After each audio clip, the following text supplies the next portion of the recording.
Nagpakitang gila sa isang public workout sina People's Champ Manny Pacquiao at ang Mexicanong si David Diaz para sa nalalapit nilang salpukan sa Mandalay Bay sa June 28. Sa ulat ng North American News Bureau, kapwa determinado sina Pacman at Diaz na pabagsakin ang isa't isa. Kaya para kina Bob Arum at Coach Freddie Roach, tiyak na magiging kapanapanabik ang pagtatakbo ng dalawang boksingero sa ring. At dahil gaya ni Pacquiao, kaliwete rin si Diaz, 6 ang kaliwete ring sparring partners ni Pacman. Pero wala raw dapat ikabahala dahil tiyak umanong makakaunos pa rin si Pacquiao sa kanyang bilis. Dinumog ng mga tagahangang Pinoy si Manny Pacquiao at ang kanyang makakalabang Meksikano na si David Diaz sa kanilang pagpunta sa San Francisco, California, USA. May papatrol, Diane Castillejo.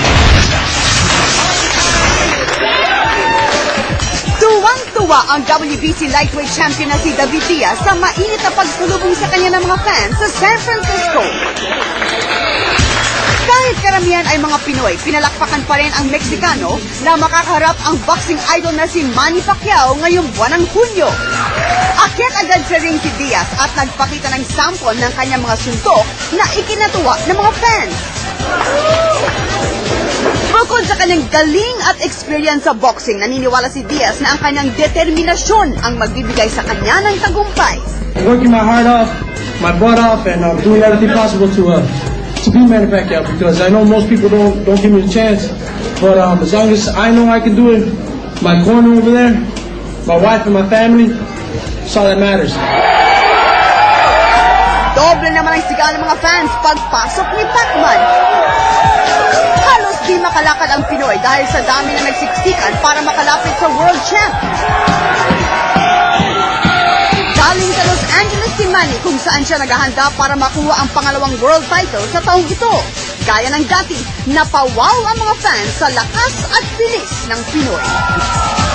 We know that you're gonna win because you're the man. You're the number one. You're the man. Upakan mo si David Diaz.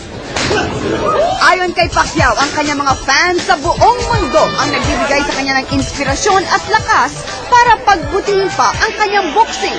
Nagpapasalamat ako sa mga lahat ng mga Pilipino na talagang sinusuportahan nila ako at sa lahat ng mga boxing fans, maraming salamat. Sa June 28, ang world title fight ni Pacquiao at Diaz para sa 135-pound championship belt sa Las Vegas, Nevada. Diane Castillejo, Patrol ng Pilipinas.